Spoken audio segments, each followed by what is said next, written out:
Hello and good afternoon, friends. Welcome to the CEC-UGC live lecture. Dear friends, as we promised daily that we would bring for you different lectures.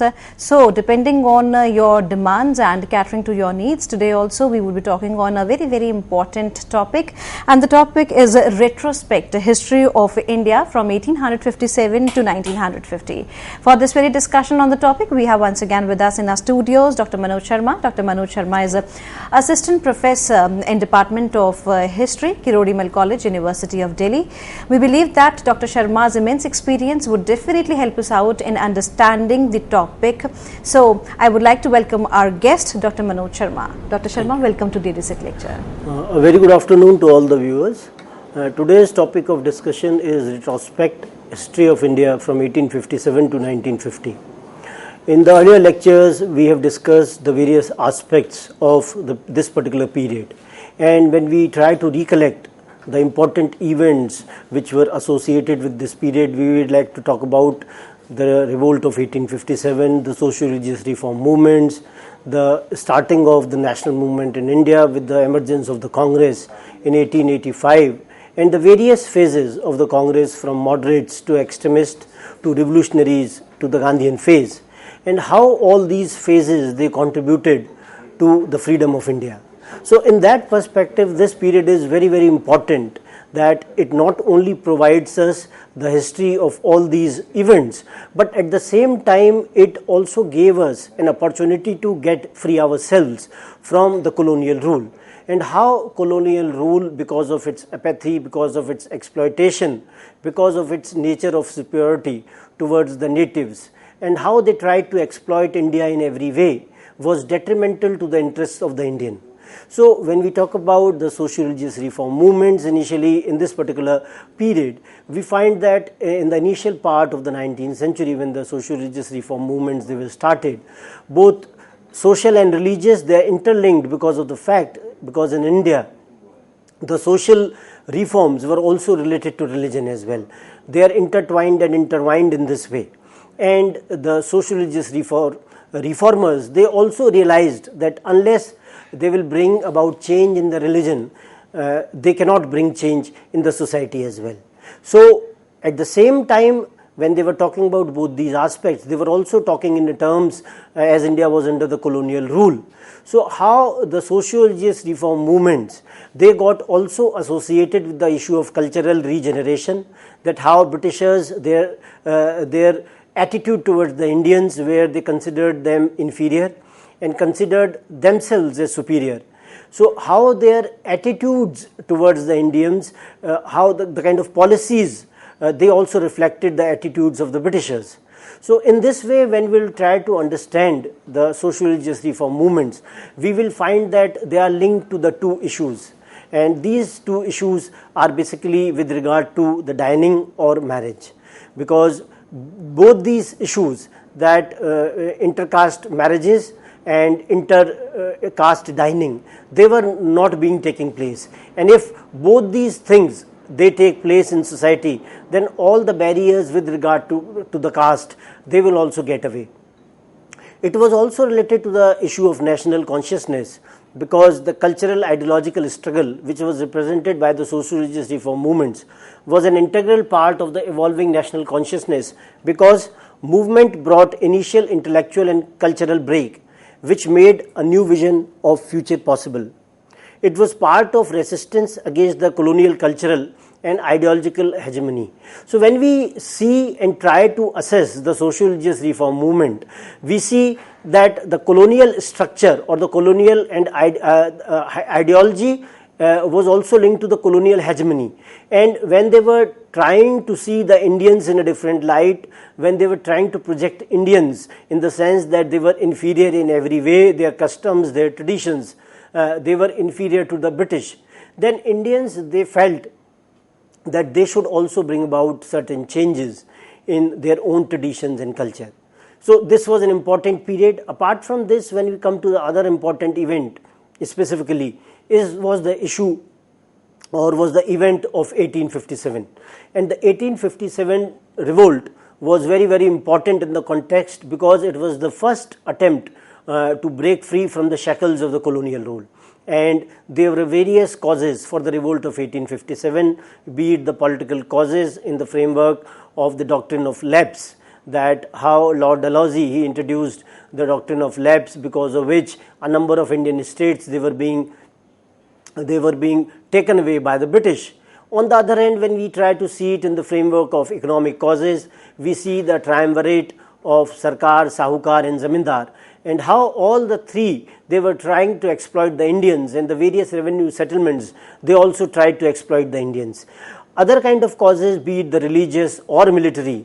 In the military sense, the issue of greased cartridges, that how the cartridges which were being used which were to be used by the soldiers, they had to be bitten off, and it was being circulated, or it was being the new cartridges had some kind of a filling in which cow as well as pig fat that was being used. So when a soldier will use that cartridge, he had to peel the cartridge, and he had to peel it with his mouth. So in that way the issue of religion was also associated, because it will defile the religion of both Hindus as well as the Muslims, and both of them both these communities they raised against the British for this kind of an adventure which was undertaken by the British. When we try to assess the movement in the framework of the nature, we will find that it was initially referred to as a sepoys mutiny, and it was suggested by the British that it was not a national movement, or it was not a war for independence, as it was suggested by some of the nationalist thinkers like V.D. Savarkar, who said that it was the first war of independence to become free. And on the other hand, some of the other scholars they have tried to see revolt as some sort of a conspiracy, that it was a conspiracy, it had a very limited kind of impact. So various historians have tried to see the revolt in different ways, but when we try to assess the importance of the revolt of 1857, we will see that revolt provided some kind of an inspiration to the later generations, and these later generations got inspired by the revolt in that sense that when the emergence of Congress takes place in 1885, before that also we have a number of associations which were being formed in different parts of the country, and how Indians they were trying to organize themselves against the colonial rule. Though it might be in the incipient stage, they were the initial stages, but such kind of measures they had started appearing. So when we try to locate the importance of the Indian National Congress, the moderate phase from 1885 to 1907, what we see is that moderates they had a politics in which they were talking about petition, prayer and protest. And when they were talking about petition, prayer and protest, they had this kind of feeling that Britishers they were the just rulers, and the public opinion in Britain was not properly organized, and the Britishers they were such kind of people that they will not want that Indians they are being targeted or they are being exploited by their own men or their own people in India. So they tried to create some kind of a feeling or a public opinion in Britain itself, and for which they undertook a number of measures as well. And the kind of demands which they raised, be it in terms of Indianization of the Indian services, Indian civil services, or some of the measures which with regard to the people, those who went to Fiji, Mauritius, etc. as indentured labor. So they were not restricting themselves to the issues which were there in India, but rather they were also thinking in the context of the people, those who were going out of India as well. So from that perspective, these people, those who were educated, those who were indulging in some kind of part-time politics as suggested by Sumit Sarkar, and how the extremists, those who came after the moderates, they criticized them as armed chair intellectuals and mendicants. So what we see in the initial phase of the moderate phase, we find that there brand of politics was considered to be some sort of a politics of the mendicancy by the extremist. But on the other hand, when we try to assess the situation, India was under the colonial rule, and Indians did not have any kind of luxury in that sense that whatever they will do, they will get away with it. Rather, the British, the kind of policies which were being followed by the British, they were very stringent and strict. So Britishers will not allow any such kind of a movement which was going against them. So initially the support which was given by a civil servant called A.O. Hume was taken by the leaders of the Congress, initial leaders of the Congress, and A.O. Hume also served the Congress as the Secretary of the Congress for a period of nearly 22 years. So what we see is that the initial period of the Congress was also very successful in that sense that it was trying to, it was able to create some kind of feeling among those people. And the next phase in this period before the coming of the extremist leaders was the movement which became very popular, that was the Swadeshi movement. Swadeshi movement arose because of the fact that Bengal was divided into two provinces, East Bengal as well as the West Bengal. In West Bengal we find more more Hindus, and in Eastern Bengal we will find more Muslims or a majority of Muslims. So in this way the intention of the government was to in a way divide the movement in that divide Bengal in such a way that the national movement or the kind of unity which was being displayed in that particular area should be threatened, or it should be some kind of obstacles they should be brought about in the unity which was being displayed. And they felt that if they will divide Bengal in this way on communal lines, then they will be able to break the unity of that particular province. And the kind of movement which was generated because of the partition of Bengal in 1905, it was referred to as the Swadeshi movement, where a large number of masses, they joined the movement, and they harped on using Swadeshi goods, and they suggested that if they will use more and more Swadeshi goods, then they will be able to not only create some kind of problems for the imported goods which were coming from Britain, but at the same time they also talked about boycotting the foreign products, for which huge bonfires of cloth and foreign products they were being undertaken. And they, at the same time, they boycotted the law codes, schools, colleges of the Britishers. Another important aspect which was associated with the Swadeshi movement was the issue of Atma Shakti or self-sacrifice, that if people are ready to sacrifice themselves for the cause, then they will be able to achieve their end, so, or their objective. So this was one of the important aspects where you find that Raksha Bandhan or Rakhi Bandhan was also being undertaken during the Swadeshi movement, how magic lanterns they were being used, jatras and notankis they were being also organized in Bengal, especially jatras they were being organized, in which people they were made aware about the issues of the Swadeshi movement. So all such kind of issues they were associated with the Swadeshi movement. Then we come across the phase of the extremists, Lal, Bal and Pal, as you can see on the screen as well.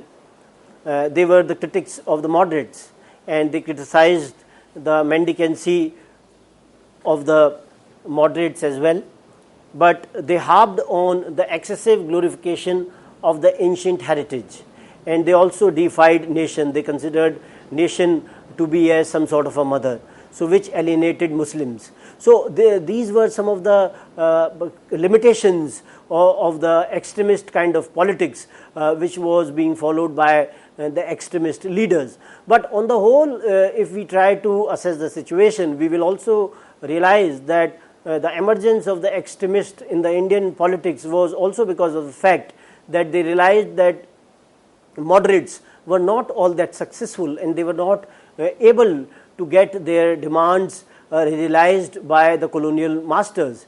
So in that way they felt, for example, Bal Gangadhar Tilak says that Swaraj is my birthright and I shall have it, as because whatever they were demanding as a right, and they did not want that moderates they should beg from the Britishers to provide any kind of concessions or rights for the for the Indians. So such was the kind of politics which was being followed by them.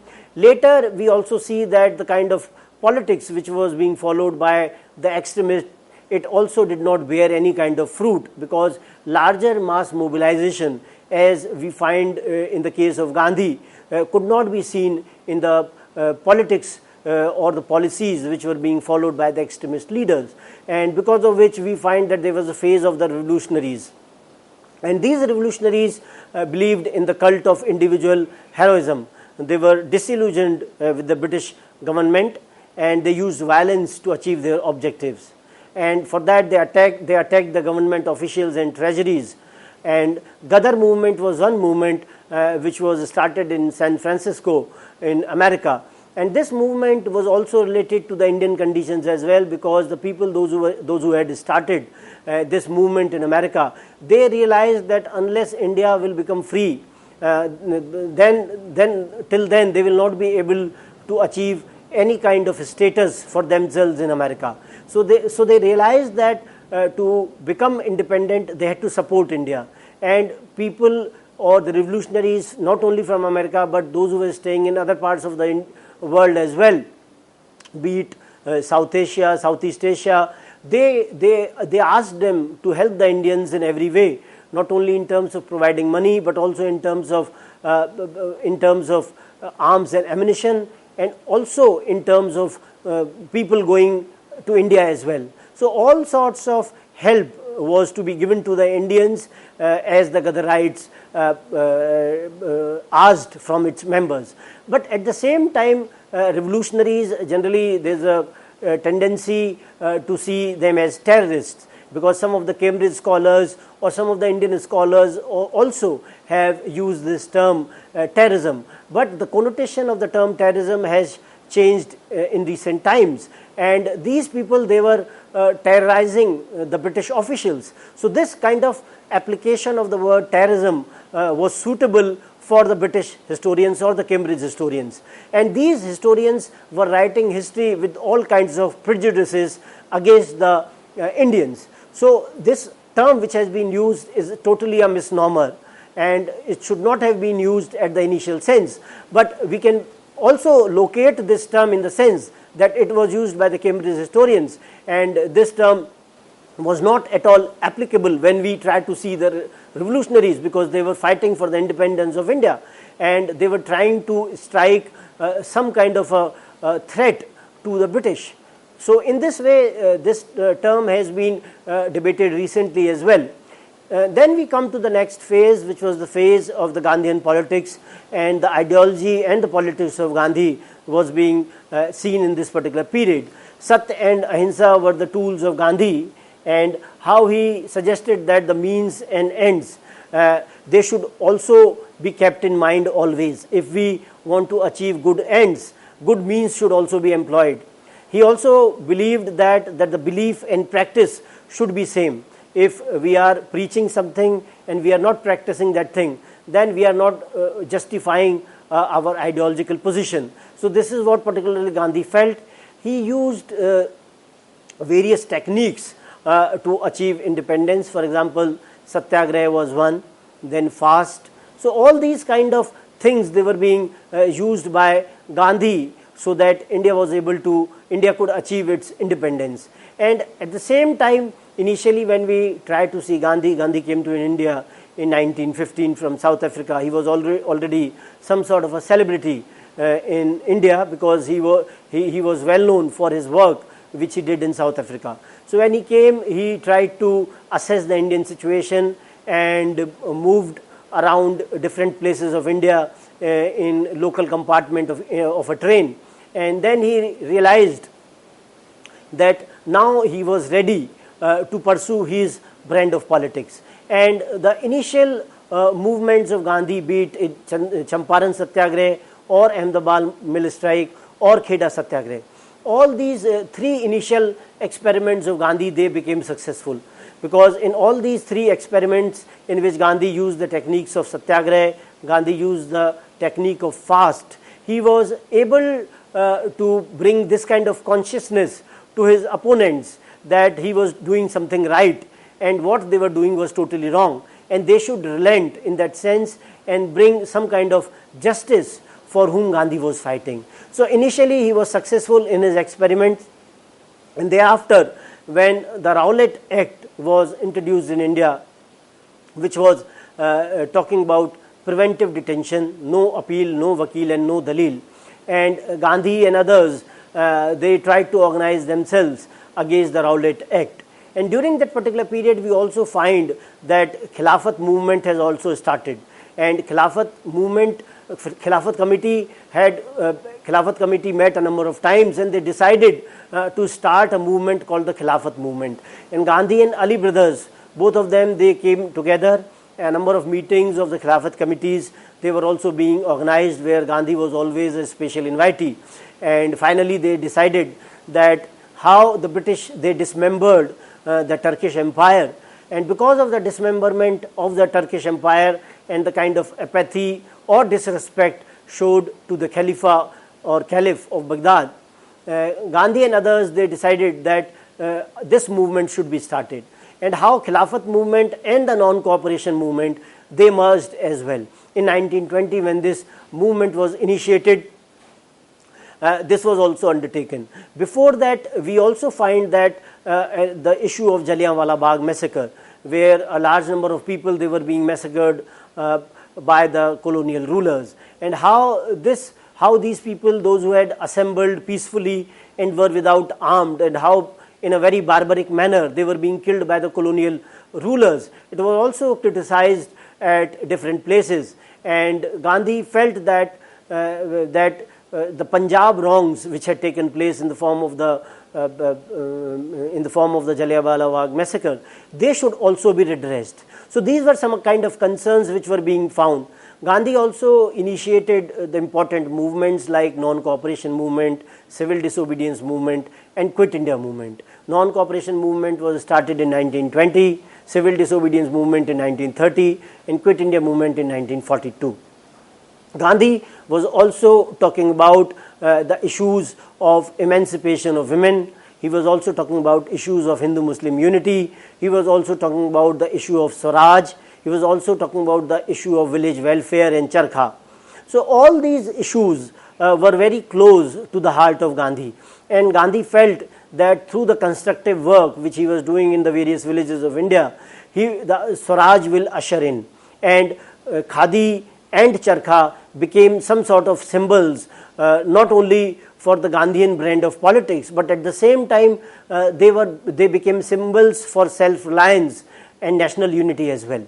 And when we talk about these movements, non-cooperation movement was in a way suspended because of the Chauri Chaura incident, in which a number of policemen, they were being burnt by a crowd, and Gandhi felt that violence was not justifiable in any kind of movement. Similarly, when we try to see the civil disobedience movement, you see a huge participation of women in the civil disobedience movement. And when Gandhi started it with the Dandi March, where he nearly walked around 379 kilometers from one place to another, he reached the Dandi beach, and from where Gandhi started this movement. And when Gandhi started this movement, then Gandhi also realized that salt was one thing which was to be utilized it was being utilized by every Indian, be it a rich or poor, elite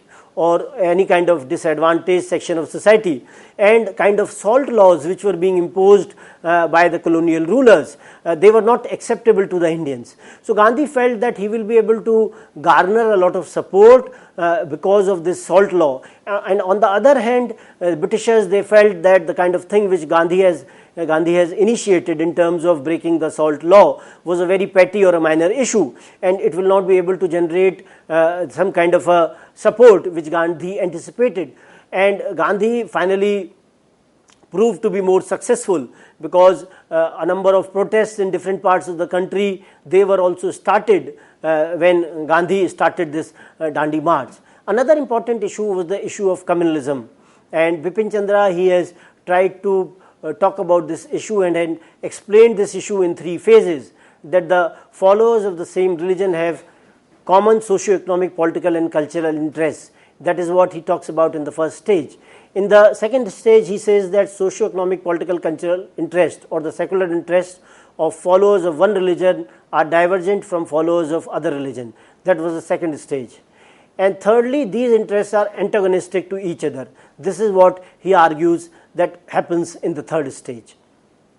So these were the three stages of which Bipin Chandra talks about, and the kind of developments which were taking place, be it in form of the emergence of the Muslim League, the emergence of the Hindu Mahasabha, the emergence of a politics where Hindus and Muslims, they were considered to be two nations, emergence of Muhammad Ali Jinnah as a close supporter of Partition of India, and the Lahore session of the Muslim League, where demand for two nations was also made. So all these kind of developments, they were taking place during this particular period. When we try to see the constitutional developments which took place beginning from 1861 when the Indian Council Act was passed, thereafter in 1892 when another Indian Council Act was passed, 1909 when we have the Morley-Minto reforms, and thereafter the Montague-Chelmsford reforms of 1919, and the Government of India Act of 1935. So what we see then that in all these phases, some or the other kind of demands which were being raised by the Indians, some or the other concessions, they were being given by the British.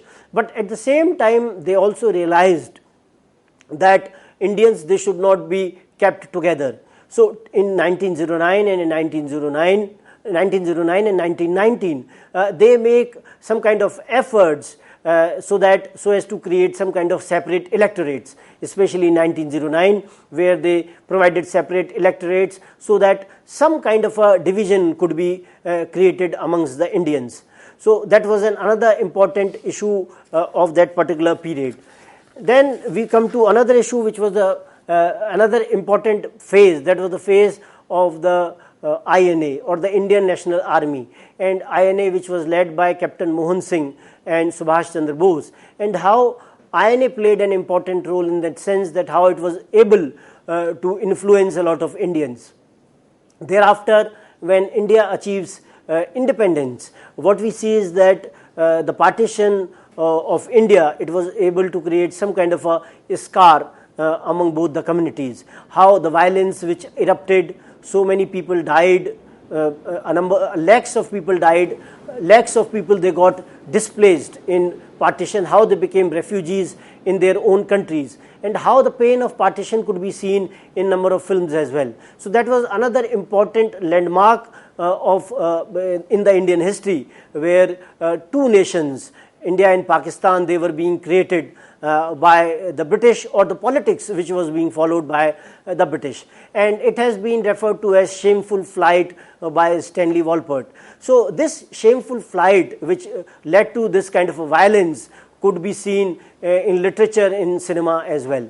So that was one of the defining features of the Indian history. And thereafter we see that how the Constitution of India was enacted in 1949 and being enforced in 1950, and how the Constitution was talking about the various issues. For example, the preamble which talks about India as a secular country, India as a socialist country, how India is a sovereign country, and various kind of important rights and directive principles, universal suffrage, all this which has been given to India or the Indians by the Constitution. With this, I'd like to end the discussion. Thank you.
A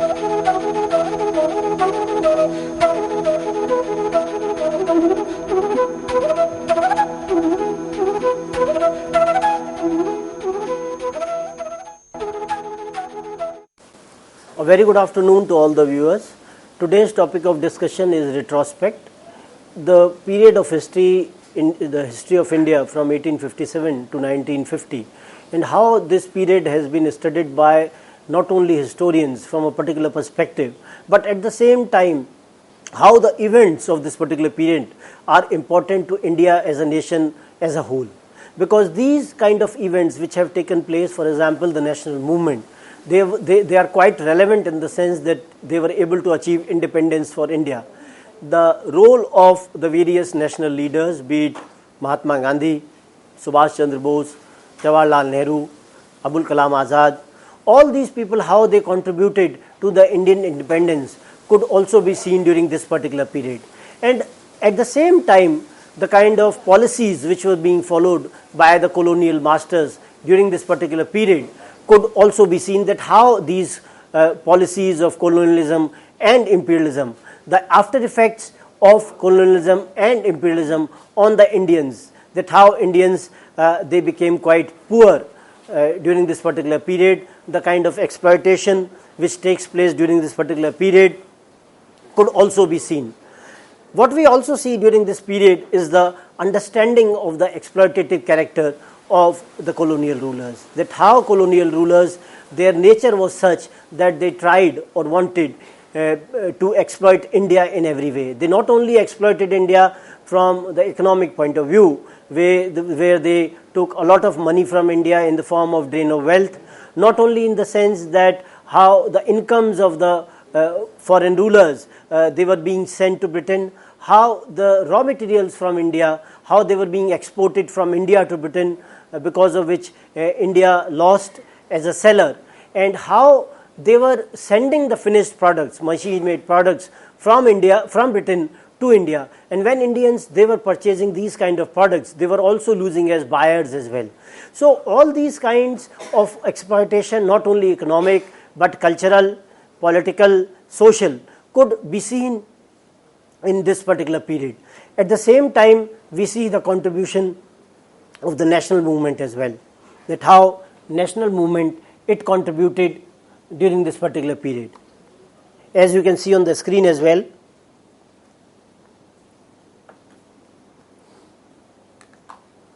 how because of these kind of issues we were able to achieve some kind of independence for India. And when India became independent, it wanted a democratic society, and how a democratic society was achieved because of the role of the leaders, those who were part of the national movement. Not only leaders, but how masses they were being mobilized in every sphere by these leaders, and not only the masses, but at the same time we will find that the international influences during this particular period, that not only the events which were taking place in India, but at the same time the international influences which created some kind of impact on the Indians, as well as a lot of pressure which was there on Britain, as after the Second World War USA became comparatively a more superior or a powerful country than Britain. So all these issues they were also interlinked during this particular period as well. And in many of the films also we find that these nationalist ideals they were also being shown in some of the films of 1930s and 40s which were made in Hindi, or the silent cinema which was made before 1930. We will find that some of the genres of these films, they were trying to project the nationalist ideals and motives. And on the other hand, when we try to assess the kind of censorship policy which was being followed by the British, then we will realize that it was arbitrary and politically inspired. So British, they also realized that if they will not follow such kind of a policy, then these kind of motives which were associated with the ideas of nationalism, they will be reflected in films. So this also made some kind of contribution. Apart from that, literature was also talking about these kind of ideas, and the literature which was being generated in Bengal or in Gujarat, Maharashtra, which was written in Awadhi as well. So all such kind of literature which was written during this particular period, as well as the songs which were written, which were based on nationalist themes, they were also providing some kind of nationalist fervor to the Indians. At the same time, what we also see is the realization of the economic impact of the colonial rule. Indians, they realized that the way British, they have tried to exploit India from the economic perspective, because of which India has become some sort of a poor country. And when India has become poor, when a lot of material has been taken away from India, then it was hurting India in every sphere, be it in terms of industry or agriculture, that how impoverishment of agriculture had taken place. It had resulted in famines. It has also resulted in the poverty of the masses, no growth of modern industries, deforestation, and the commercial forest policy. So what we see from the economic perspective, all these kind of things, they were taking place in India. And as Indian agriculture had become poor, because large number of Indian peasantry or Indian masses, they were engaged in agriculture, because they did not have any kind of a scope to go into other employment opportunities. More than 90% of the population was dependent on agriculture when India became independent, and it was not able to generate enough produce so that Indians, they could sustain themselves. So from that perspective, when we try to assess the impact of the colonial rule, we find that India had become some sort of a poor country where no industries, they were thriving, agriculture was in a poor state. The forest policy which was being followed by the British during this particular period, we will find that they were trying to appropriate more and more areas into the reserve forest areas. They wanted that the kind of sustenance which the local people had, as they were dependent on the forest produce, that was not given to them. And the reserve forest areas were those areas which were being reserved for the British, for the government, in which the natives, they will not have any kind of control over these areas. And traditionally, when we try to see the forest areas, we find that that the locals, be it peasants or the tribals, they have always taken produce from the forest areas for their sustenance. And when they were not being allowed to take away any such kind of produce or any kind of resources, then they came into conflict with the British, and numerous peasant revolts and tribal revolts could be seen in India during this particular period because of the policies which were being followed by the British. And all these policies were commercial in nature, because British, they wanted wood to make for the railway construction, for the sleepers which they were making.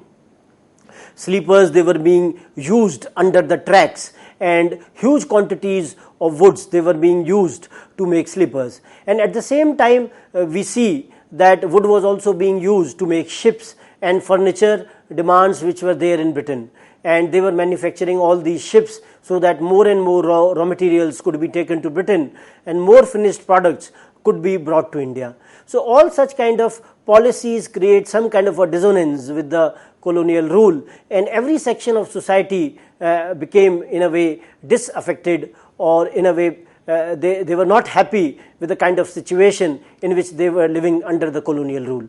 And on the other hand, when we try to assess this particular period, we find that the national movement had a lot of significance.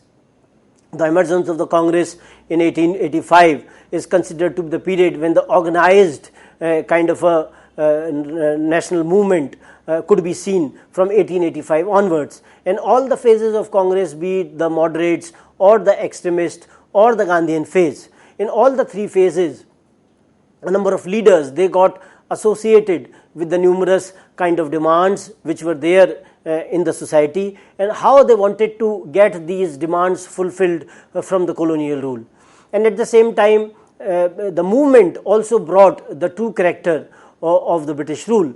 The true character of the British rule, in the sense that the drain of wealth from India to Britain, where Dadabhai Naoroji propounded this theory, and it was also supported by various other economic thinkers like R.C. Dutt, etc.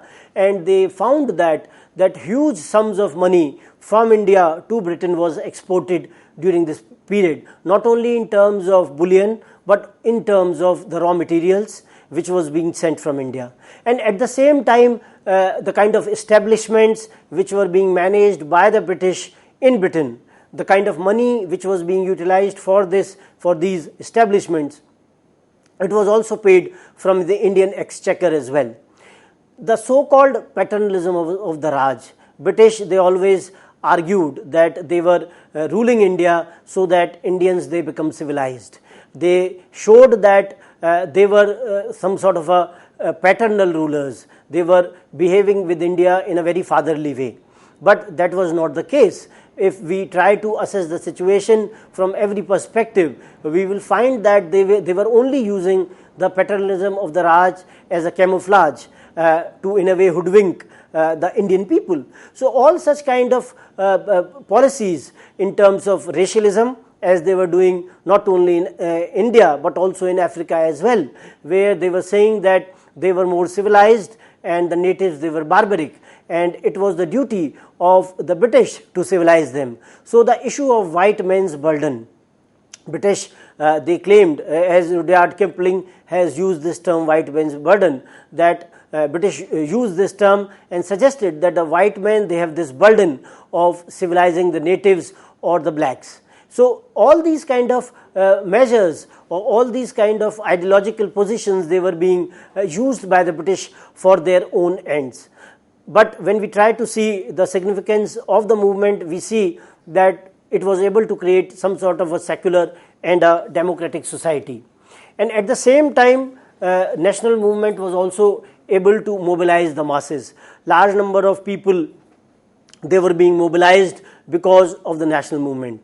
At the same time, when we try to assess this particular period, we find that British had a number of guiding principles, and they were manifest during this particular period. For example, the issue of greed, pragmatism, which they had used in the earlier period, they were clear to the Indians now. The people, those who were trying to understand that particular history, where British, they had tried to use one ruler against another, where they had used their greed, where they were trying to have as much as bribes as possible, as number of governor generals, those who had taken a lot of money as bribes from Indians, how they were being tried in Britain, though they were not being punished, but how they were being tried, as they were derisively called as Nawabs, as the term Nawab was being used in India.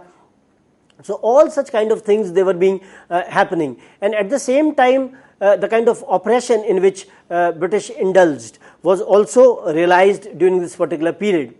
And the people, those who were associated with the national movement during this particular period, they realized that unless they will get out of the control of the British, they will not be able to create such kind of a conditions where Indians could thrive. So that was one aspect which was very important from this perspective. And the role of the various national leaders, Mahatma Gandhi, as we have already discussed, the various kind of movements which he led, at the same time the kind of ideology which he practiced, which was based on Satya and Ahimsa. Apart from him, Jawaharlal Nehru, who was very close confidant of Gandhi and who also went to jail numerous times, and the kind of activities with which he was associated in the organization of the Congress. At the same time, the role played by Subhash Chandra Bose, not only in the politics of the Indian National Congress, but at the same time when he went out of India and organized the Indian National Army and tried to give some kind of pride back to the Indians, that they were not in any way subservient to the colonial rule, and they should organize themselves and then violently fight against the colonial masters. And on the other hand, the role of the revolutionaries, be it Bhagat Singh, Chandrasekhar Azad and others, Ajit Singh, Bhikaji Kama, Shamaji Krishna Verma, etc., V.D. Savarkar, and how all these people not only organized some of the secret societies in India, but at the same time how they went abroad and tried to create some kind of an awareness among others as well, try to organize the Indians abroad so that they provide some kind of help to the Indians in India. So all this kind of contribution which was made by the leaders in diverse fields was also very central to the national movement. Abul Kalam Azad, who also closely worked with the Congress and later who worked as education minister as well. Then the role of B.R. Ambedkar in terms of the drafting of the constitution was another important milestone in the Indian history, and how he also tried to fight the issue of untouchability is another important aspect of the national movement as well.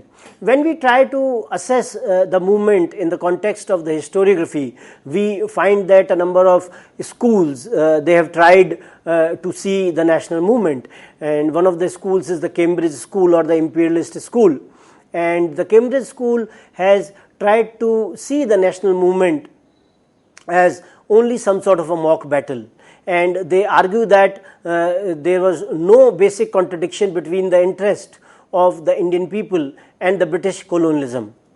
They denied that the causative role of this contradiction in the rise of the national movement. The mimic warfare or the mock battle has been referred to the national movement. Absence of colonialism as a socio-economic, political, cultural structure, but only as a foreign rule, and see national movement as power struggle between various sections. So what we see is that some of the schools like Cambridge, they have tried to negate the importance of the national movement as a whole. They just see it as a mock battle. They just see colonialism only as a foreign rule. They deny that it was a structure which was deep rooted in the Indian society in cultural as well as economic and social sense, and they in every way try to in a way lessen the importance of the national movement. On the other hand, we have another school called the Nationalist School. They realized the exploitative character of the colonialism, and they felt that the national movement was the result of a spread and realization of the idea of nationalism or liberty. They realized that it was a movement of the people. Their weakness was that they underplay or ignored the inner contradictions of the Indian society.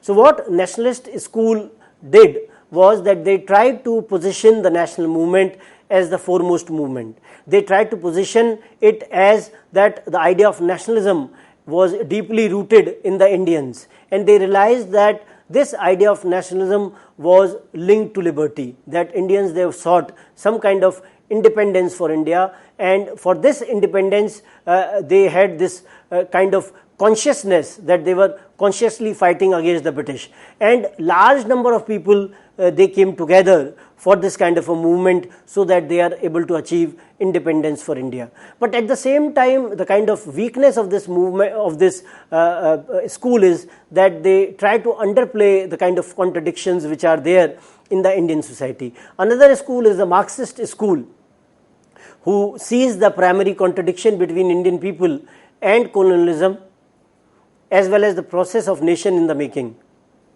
Their weakness is they were not able to fully integrate their treatment of primary anti-imperialist contradiction and secondary inner contradictions, and tend to counterpose anti-imperialist struggle to class or social struggle. So Marxist position is that they see that India was under the process of nation in the making, but at the same time their weakness that they are not able to integrate the primary anti-imperialist contradiction as secondary inner contradictions. So that was one of the weaknesses. Apart from that, they see it as a structured bourgeoisie movement. They say that they try not to see the open-ended character of the national movement, that a large number of classes, all class character of the national movement was also there. They also tend to equate or conflate national leadership with bourgeois or capitalist class. This has been another weakness of the Marxist. Another school which has tried to see the national movement is the Subaltern. Subaltern, they talk about history from below, And when they talk about history from below, they say that the people, those who are considered to be subordinate in nature, those who are subaltern, they had their own consciousness, and these people, generally those who belong to the peasant or the labor class, with their own consciousness, they were participating in the movement. They were not being led by some leaders, rather they were conscious about their role in the national movement. And then they try to break the movement into two. They see the elite kind of movement, which was led by the elite section of the society, and on the other hand they say the movement which were led by the peasants and the workers, and these kind of movements they consider them to be the authentic movement which was associated with the national movement. So they try to break the movement into two, and this has been one of the weakness of the subalterns.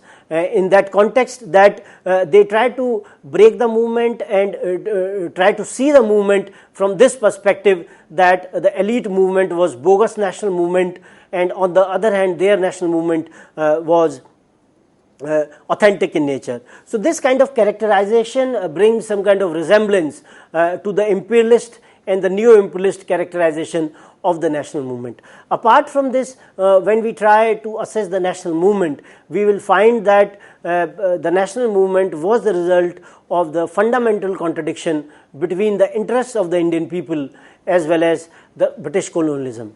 So how British colonialism was always in antithesis to the interests of the Indians, how they were not on the same plane any time. But so this idea has been realized by the people, those who are talking about the characterization of the national movement, and the leaders, they evolved as an anti-colonial ideology that on which national movement was based, and they also played a key role by which Indian people, they got formed into a nation.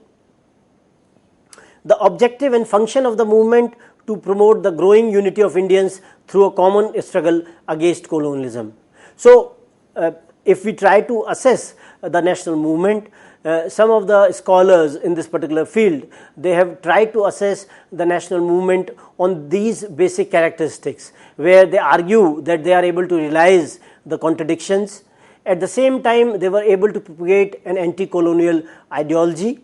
At the same time, how the role of the people was paramount or important in making India as a nation. So these kind of ideas, they have also been talked about by the various scholars. When apart from this, what we also see during the national movement, that literature, cinema and other kinds of arts, they were also playing an important role in terms of dissemination of information. Various folk theatres, folk forms of theatres like Jatra, Nautanki, Yakshagan, etc. They were also trying to bring those kind of messages which were associated with the national movement to the masses. Number of novels which were written, for example, Untouchable, which was written by Mulk Raj Anand, Kanthapura, which was written by Raja Rao. All these novels were also talking about various kind of characters. For example, Gandhi, both the novels, they talk about his ideology and the kind of issues which were relevant to the national movement, because untouchability was an issue which was central to the national movement as well. And various leaders, they were talking about such kind of issues, not only from the public platforms, but they also realized the enormity of the problem, that unless Indians, they come together and unite themselves, they will not be able to achieve independence for India. And when we try to see not only theatre and literature, a number of films, they were also very, very important. When Indian cinema began its journey in 1913 with the arrival of Raja Harishchandra, is considered to be the first feature film, but before it there was a film called Pundalik, which was made in 1912, and but we do not have any kind of print, we only have advertisements of this particular film, so it is not available to us. So how Indian cinema began its journey? Through the various films like mythologicals or socials or stunt films or the popular masala films or the realist films. So the various genres of the films which were being made during this particular period, and how mythological films of this particular period, they were generally seen by the people, those who were watching films. For example, when the mythologicals they were being made, and where Kans and Krishna they were being shown, it was generally being shown as Krishna was fighting against some kind of an unjust rule, and British rule was considered to be unjust in nature. Similarly, when Raja Harishchandra was being shown, Raja Harishchandra was being shown as a truth-loving person who was ready to sacrifice not only himself but his entire family at the altar of truth. Similarly, Gandhian ideology was also focusing on Satya and Ahimsa. So these kind of parallels could be drawn by the masses, those who were watching this kind of cinema. And at the same time, women, they were also being allowed to go and watch these kind of cinema which were mythological in nature. And when women they went out to watch this kind of films, they also became aware about the national movement when newsreels they were also being shown during the intervals, and in the newsreels a lot of political news that was also being shown. And when women they went out to watch these films, they also interacted amongst themselves and became aware about the kind of political activity which was undergoing in India. At the same time, when you see the social films like Padosi, Admi, etc., which were made by V. Shantaram, which were focusing on the issue of Hindu-Muslim unity, caste system, mismatched marriages. There was a film called Duniya Na Mane by V. Shantaram, which was focusing on the issue of mismatched marriages. Apart from that, stunt films were also made. Stunt films in which a lot of action sequences they were being shown. And these films were patriotic in nature, and they also advocated democracy. And in these stunt films, what you find is that the protagonist is generally semi-clad. Protagonist does not have any means of resources.